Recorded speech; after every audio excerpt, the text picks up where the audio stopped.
Morning Nalgonda నుంచి వేరే పిల్లలు వచ్చారు.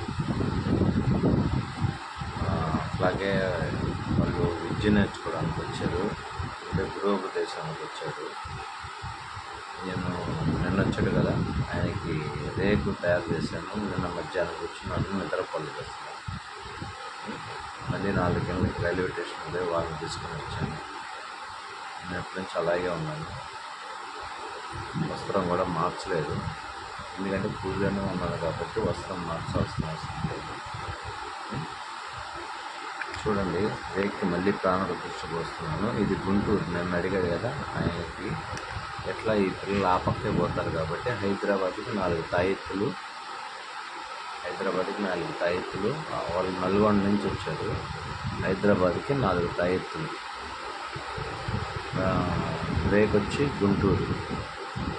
మొత్తం ఒకేసారి వాళ్ళ చేత పంపించేస్తాను. అందుకే